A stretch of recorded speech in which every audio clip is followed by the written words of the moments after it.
नमस्कार ठीक अछि आसंतु सीधा सड़ख आजिर एही एक्सप्लेनर रे प्रवेश करिबा आज आमे महाभारतर एमिति गोटे नाटकीय तथा इमोशनल कहानी उपरे आलोचना करिबा जहाँ शुणिले आश्चर्य लागिब कथाटी हेउछि अंध आसक्ति बा अत्यासक्ति आउ गोटिए भयंकर प्रतिज्ञार किपरि गोटिए कठोर शर्त सबु किछि नष्ट करिदेइ पारे ताहा आमे एक दुखद प्रतिज्ञा राजा शान्तनु गंगा एवं अत्यासक्तिर मूल्य शीर्षकରୁ ହିଁ ବେଶ ଅନୁମାନ କରିପାରୁଛୁ।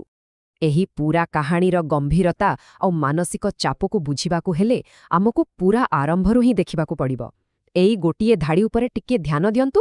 ଯେଉଁଦିନ ଗାଙ୍ଗୀ କହିବ ସେହି ମୁହୂର୍ତ୍ତରେ ତୁମକୁ ଛାଡ଼ି ଚାଲିଯିବି।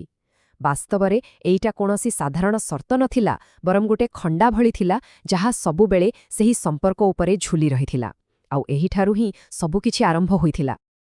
ତେବେ ଏବେ ଆସନ୍ତୁ ଆମର ପ୍ରଥମ ବିଭାଗକୁ ଯିବା କଠୋର ସର୍ତ୍ତ ଏବଂ ବିବାହ। ଏହି ସମ୍ପର୍କ ବିଷୟରେ ସବୁଠୁ ଆକର୍ଷଣୀୟ ତଥା ଗୁରୁତ୍ୱପୂର୍ଣ୍ଣ କଥା ହେଉଛି ଗଙ୍ଗା କେବେ ବି ଶାନ୍ତାନୁଙ୍କୁ ନିଜ ସ୍ୱାମୀ ରୂପେ ମାନିବାକୁ ପ୍ରସ୍ତୁତ ନଥିଲେ। ତାଙ୍କ ମନରେ ତ କୈଳାସପତି ଥିଲେ। ସେ ଏହି ବିବାହକୁ ନିଜ ପିତାଙ୍କର ଗୋଟେ ମସ୍ତବଡ଼ ଭୁଲ ବୋଲି ଭାବୁଥିଲେ।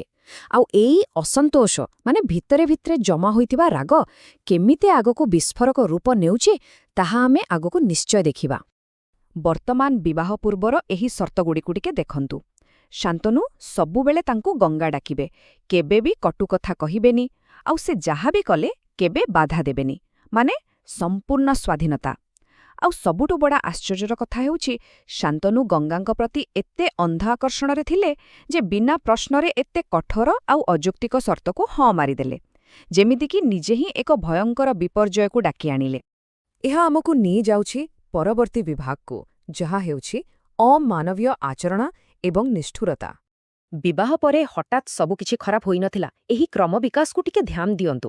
ପ୍ରଥମେ ସବୁ ଠିକ୍ ଥିଲା। ତାପରେ ସେ ରାଜାଙ୍କର ବହୁ ପୁରୁଣା ଏକାଦଶୀ ବ୍ରତ ବନ୍ଦ କରାଇଦେଲେ। ତାପରେ କଥାକଥାରେ ବିରକ୍ତ ହେବା ଆରମ୍ଭ କଲେ। ଆଉ ଶେଷରେ ଏମିତି ଏକ କାମ କଲେ ଯାହା କେହି କଳ୍ପନା ବି କରିନଥିବେ। ନିଜର ଜନ୍ମିତ ଶିଶୁମାନଙ୍କୁ ଗୋଟି ଗୋଟି କରି ନଦୀରେ ବୁଡ଼ାଇ ମାରିଦେଲେ। ଆଉ ରାଜା ପ୍ରତିଜ୍ଞା ଭାଙ୍ଗିବା ଭୟରେ ପୁରା ଚୁପ୍। ତେବେ ଏଠି ଗୋଟେ ବଡ଼ ପ୍ରଶ୍ନ ଉଠୁଛି, ରାଜା କାହିଁକି ଏମିତି ନୀରବ ଥିଲେ? ଏଇଟା ତାଙ୍କର ସହନଶୀଳତା ବା ଧୈର୍ଯ୍ୟ ବିଲକୁଲ ନଥିଲା।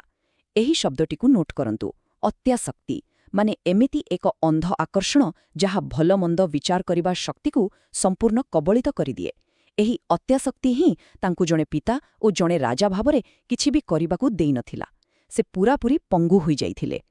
ଆଉ ଏହି ସଂଖ୍ୟାଟି ଦେଖନ୍ତୁ, 7। ଏଇଟା କେବଳ ଗୋଟେ ମାମୁଲି ନମ୍ବର ନୁହେଁ। ଏହା ହେଉଛି ସେହି ନବଜାତ ଶିଶୁଙ୍କର ସଂଖ୍ୟା ଯାହାଙ୍କୁ ଗଙ୍ଗା ନଦୀରେ ଫିଙ୍ଗି ଦେଇଥିଲେ। ଗୋଟିଏ ପରେ ଗୋଟିଏ 7ଟି ଛୁଆ। ଆଉ ଶାନ୍ତନୁ ସେହି ଅତ୍ୟନ୍ତ ଯନ୍ତ୍ରଣାଦାୟକ ନୀରବତା ଭିତରେ ରହି କେବଳ ନିରୁପାୟ ହୋଇ ଦେଖୁଥିଲେ, କାରଣ ସେହି ପ୍ରତିଜ୍ଞା ତାଙ୍କ ହାତଗୋଡ଼ ବାନ୍ଧି ଦେଇଥିଲା। ଏବେ ଆମେ ପହଞ୍ଚିଗଲେ ଆମର ତୃତୀୟ ଭାଗରେ, ଯେଉଁଠି ପରିସ୍ଥିତି ଏକ ନୂଆ ମୋଡ଼ ନେଉଛି, ଅଷ୍ଟମ ଗର୍ଭ ଏବଂ ପ୍ରତିବାଦ। ଯେତେବେଳେ ଗଙ୍ଗା ଅଷ୍ଟମ ଶିଶୁକୁ ଧରି ତାକୁ ବି ମାରିଦେବାକୁ ନଦୀ ଆଡ଼କୁ ବାହାରିଲେ, ସେତେବେଳେ ଶାନ୍ତନୁଙ୍କୁ ସବୁ ସୀମା ପାର ହୋଇଗଲା। ସେ ଆଉ ନିଜକୁ ସମ୍ଭାଳି ପାରିଲେନି। ଦୀର୍ଘଦିନର ନୀରବତା ଭାଙ୍ଗି ସେ ଅତ୍ୟନ୍ତ କ୍ରୋଧ ଆଉ ଯନ୍ତ୍ରଣାରେ ଚିତ୍କାର କରି ଉଠିଲେ, ଗାଙ୍ଗୀ, ତୁମେ କ'ଣ କରୁଛ? ରାକ୍ଷସୀ ସମାଚରଣ କରୁଛ? ଏହା ଥିଲା ଜଣେ ଅସହାୟ, ହୃଦୟ ଭାଙ୍ଗି ଯାଇଥିବା ପିତାର ଚିତ୍କାର। ଏହି ଘଟଣା ସ୍ପଷ୍ଟ ଭାବରେ ଦର୍ଶାଉଛି ଯେ ସେହି ଫାଶଟି କେମିତି କାମ କଲା। ବାମପଟେ ଟିକେ ନଜର ପକାନ୍ତୁ। ଯେମିତି ହିଁ ଶାନ୍ତନୁ ଜଣେ ରକ୍ଷାକରୀ ବାପା ହିସାବରେ ନିଜ ଛୁଆକୁ ବଞ୍ଚାଇବାକୁ ଚେଷ୍ଟା କଲେ ଏବଂ ପ୍ରଶ୍ନ କଲେ, ସେ ସେହି ଚୁକ୍ତିର ମୂଳ ନିୟମଗୁଡ଼ିକୁ ଭାଙ୍ଗିଦେଲେ।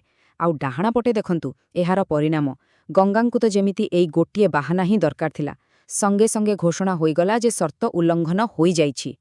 ସର୍ତ୍ତ ଭାଙ୍ଗିଯିବା ପରେ କ'ଣ ହେଲା?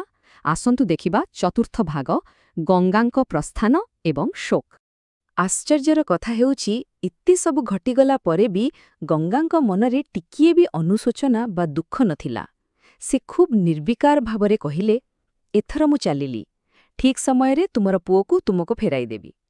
ବାସ୍, କୌଣସି ପଶ୍ଚାତାପ ନାହିଁ, କେବଳ ଅଷ୍ଟମ ସନ୍ତାନକୁ ଦିନେ ଫେରାଇବାର ପ୍ରତିଶ୍ରୁତି ଦେଇ ସବୁଦିନ ପାଇଁ ସମ୍ପର୍କ ଛିନ୍ନ କରିଦେଲେ। ତେବେ ଏହାର ପ୍ରଭାବ ରାଜାଙ୍କ ଉପରେ କିପରି ପଡ଼ିଥିଲା? ଆମର ମୂଳ ଲେଖାରେ ବର୍ଣ୍ଣନା କରାଯାଇଛି ଯେ ରାଜା ଶାନ୍ତନୁଙ୍କ ଉପରେ ଯେମିତି ଦୁଃଖର ଏକ ବିରାଟ ପାହାଡ଼ ଖସି ପଡ଼ିଥିଲା। ସେ ସମ୍ପୂର୍ଣ୍ଣ ରୂପେ ଭାଙ୍ଗି ପଡ଼ିଲେ।